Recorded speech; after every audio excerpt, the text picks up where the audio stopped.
Hello YouTube, salut les radieuses, j'espère que vous allez bien. On se retrouve aujourd'hui dans une nouvelle vidéo. Je vais vous parler comme convenu de mon expérience à la maternité des Lilas, donc après mon accouchement, donc mon expérience pendant mon hospitalisation aux Lilas. Alors si ce n'est pas encore fait, je vous invite à aller voir, avant de regarder cette vidéo, allez voir deux autres vidéos. Donc la première sur l'importance du choix de sa maternité, dans lequel je vous explique pourquoi j'ai choisi d'accoucher dans la maternité des Lilas dans le 93, et mon autre vidéo donc du coup sur mon expérience aux Lilas le jour de mon accouchement. Après mon accouchement, comme je l'avais dit dans ma précédente vidéo, donc j'ai accouché la nuit, donc on m'a mis dans ma chambre. Je suis restée un petit peu avec ma mère, mon petit frère et évidemment mon homme, et ma mère et mon petit frère nous ont laissés aux alentours de 1h30 il me semble. Donc je suis restée avec mon fils, mon homme, parce que évidemment je n'ai pas mis mon fils en nurserie, parce que si t'es dans un état déplorable, oui, mais si t'es pas dans un état déplorable, garde ton enfant près de toi. Enfin bon, chacun fait son truc. Bref, j'avais mon enfant près de moi et mon homme aussi, parce que dans la chambre dans laquelle on était, il y avait un matelas qu'on pouvait mettre au sol pour monsieur. Donc du coup il a dormi avec nous. Ça a été une nuit très particulière, la première nuit. Mon fils il a beaucoup dormi, parce qu'il me semble qu'il a dormi 5 heures consécutives. Je ne sais pas pourquoi il n'a pas continué à faire ça, même aujourd'hui, 1 an et demi après mon accouchement, il ne fait pas 5 heures par nuit. Mais bon, je pense que l'accouchement, c'est de toute façon, ça a été très éprouvant pour moi, donc pour lui aussi ça a été très physique. Il a dormi, moi j'ai pas tant dormi que ça. Je l'ai beaucoup regardé, je regardais mon fils et je me disais non, oh là là. C'est mon bébé, en plus il a la même tête que moi, c'est pas possible. Oh mon Dieu, je suis maman. Qu'est-ce que je vais faire? J'ai la responsabilité sur une vie.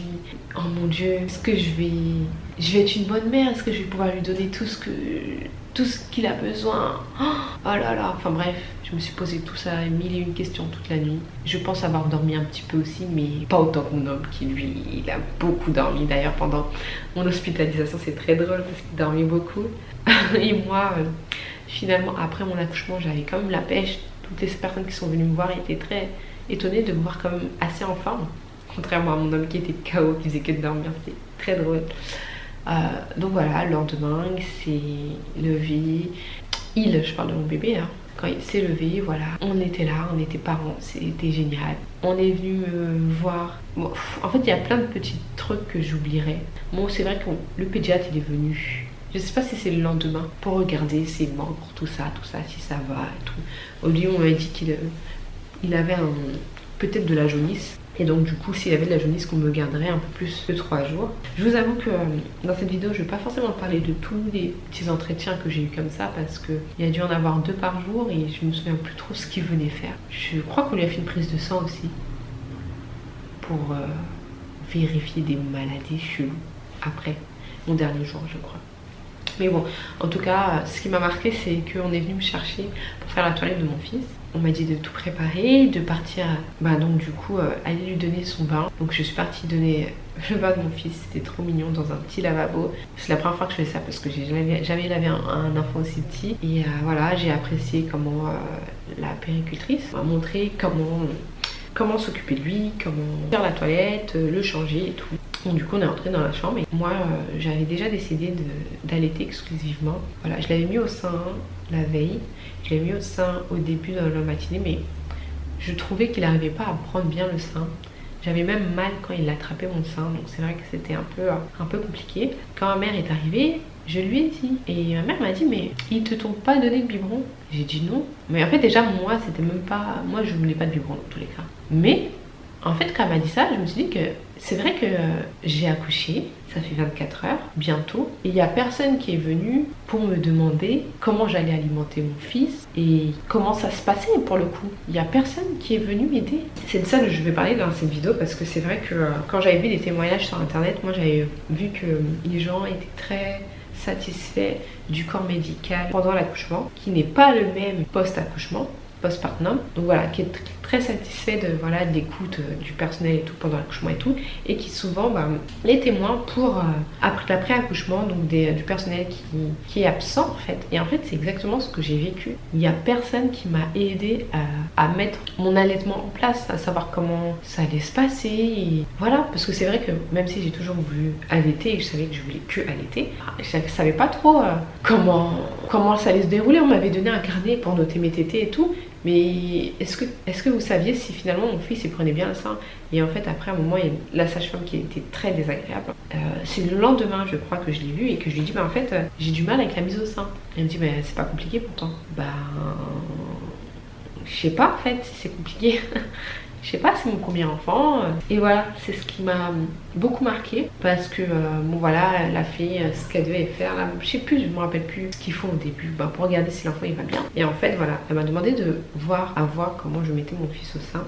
Déjà, voilà, elle m'a dit, voilà, déjà vous le tenez pas bien. J'ai dit, ok, bon, moi, on m'a rien montré, moi je sais pas. Elle a sauvagement, j'ai vraiment pas bien pris ça. Elle a sauvagement pris mon sein, appuyé mon téton et mis dans la bouche de mon fils pour me montrer qu'en fait il faut que toute l'auréole soit dans sa bouche pour qu'il puisse téter, parce qu'en plus j'avais des crevasses du coup, parce qu'elle a fait une journée de tété qui était pas top, donc j'avais des crevasses. Évidemment j'avais pas encore mes montées de lait, c'était que du colossal puisque c'était J+2. J'ai trouvé ça très violent.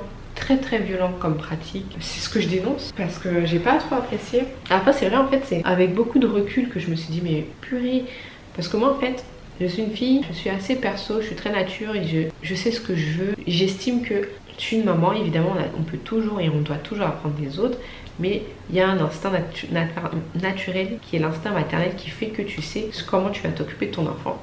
Et en plus de ça, ma mère était là, elle passait tous les jours, elle passait je suis restée 3 jours hospitalisée, mais elle passait tous les jours. Et voilà, et mon homme il a déjà une fille et tout, donc même si c'est pas pareil un homme et une femme, mon homme il a déjà une fille avant, donc je me sentais pas seule. Mes amis sont passés, j'ai des amis qui ont des filles et tout, des enfants plutôt, et je me sentais pas seule, et parce qu'en plus je ne ressentais pas spécialement le besoin d'avoir un corps médical pour m'aider, pour m'écouter. Mais en fait, c'était absent. Le corps médical était absent. Il n'y a personne qui m'a donné des conseils, qui m'a dit comment ça doit se passer, comment ça va se passer les jours prochains, les mois prochains par rapport à l'allaitement, ou dans tout en fait. Franchement, c'était le néant. J'ai été dans ma chambre, toute seule, avec ma famille, donc avec mon homme et notre enfant, même si la chambre elle avait des soucis parce que la fenêtre il y avait un volet qui était cassé, c'était en plein été, on avait le soleil qui entrait, bref il faisait super chaud, mais bon comme je vous l'ai déjà dit, je pense les structures sont très vieilles. Après voilà, comme je vous ai dit, j'avais tout le temps de la visite. Alors ma chambre c'était un moulin, il y avait de la visite tout le temps. Après je dis ça, quand vous m'entendez, vous devez vous dire qu'il y a tout le monde qui est passé. Non, finalement c'était souvent les mêmes personnes qui repassaient. Ma mère, mes frères, ils passaient tous les jours. Et après mes meilleures amies, elles sont passées. Il y a mon père qui est passé évidemment aussi. Après c'est tout, bon c'est déjà bien. Voilà, mon frère et sa copine, mes parents. C'est juste que quand il venait, il restait longtemps, il restait jusqu'à pas d'heure. Souvent quand les sages-femmes elles rentraient, elles disaient tiens c'est animé ici. Parce que on était 8 dans la chambre. Et ils ne nous disaient rien parce qu'il n'y a rien à dire en fait.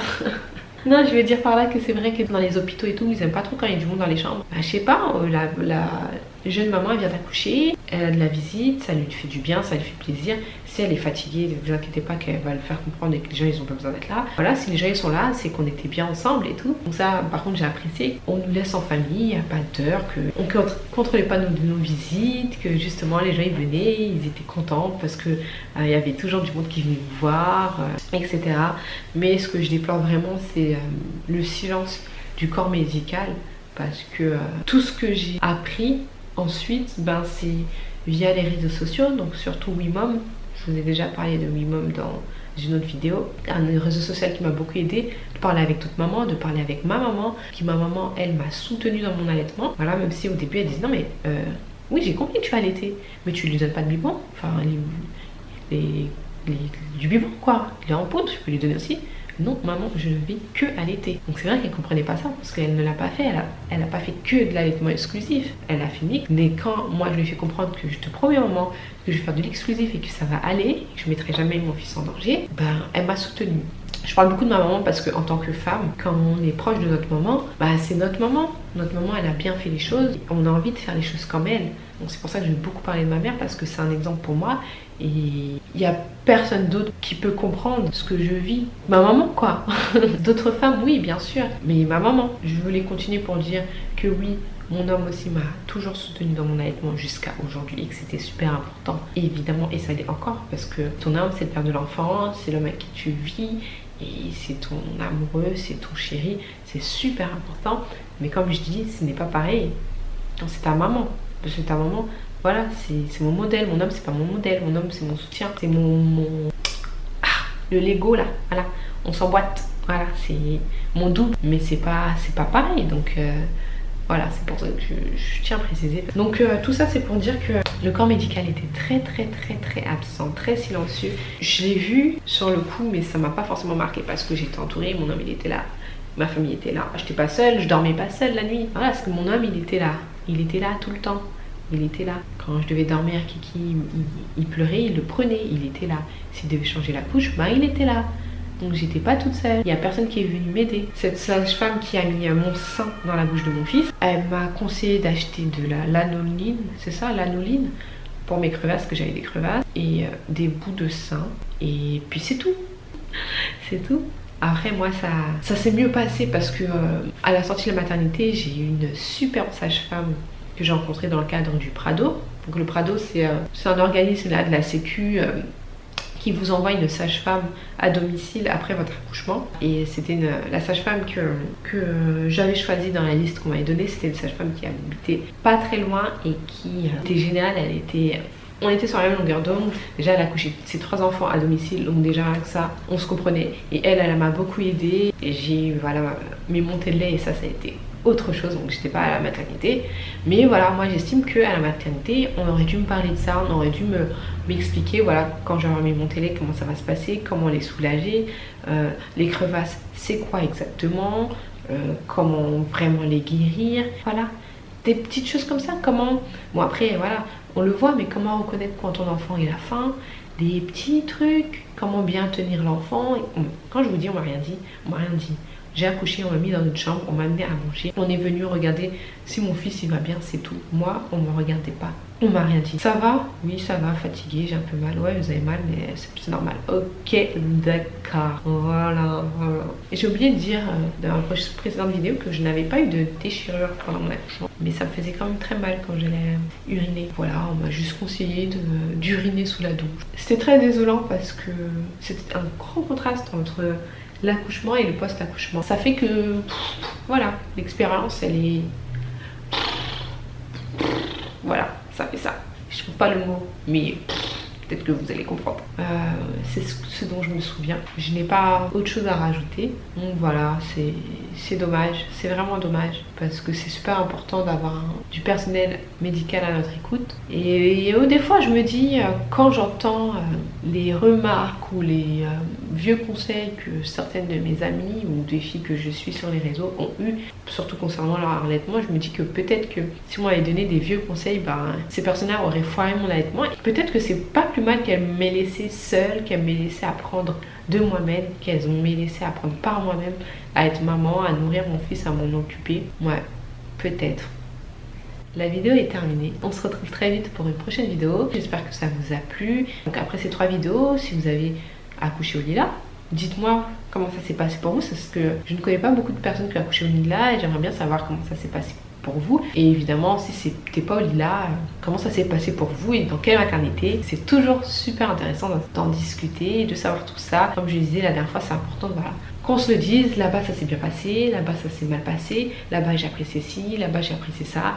Et voilà, je connais pas forcément toutes les maternités du secteur ou même ailleurs, et j'aimerais bien savoir, ouais, dans quel coin de la France il y a des maternités qui ressemblent au Bluet ou au Lila. Donc n'hésitez pas à me raconter vos récits d'accouchement et d'après-accouchement. Est-ce qu'on a été à votre écoute? Est-ce qu'on vous a aidé? Est-ce qu'on vous a donné des bons conseils sur l'allaitement par exemple? Est-ce que les personnes qui vous ont conseillé, c'était juste du personnel médical ou c'est des personnels formés? Parce qu'à savoir que le personnel médical n'est pas formés à l'allaitement. Ils ont en école de médecine genre 3 heures consacrées à l'allaitement, donc ils ne connaissent rien. Donc ne les écoutez pas. Si vous entendez que c'est du négatif, c'est mort, parce qu'il n'y a pas de négatif à avoir dans un début d'allaitement. Entre autres, hein. Vous ne venez pas me sortir les exceptions s'il vous plaît. Je vous laisse écrire tout ça en commentaire si vous avez des choses à me dire. Abonnez-vous si ce n'est pas encore fait. Un petit pouce bleu en l'air si ça vous a fait plaisir de m'écouter. Et on se retrouve très très vite. Bye bye.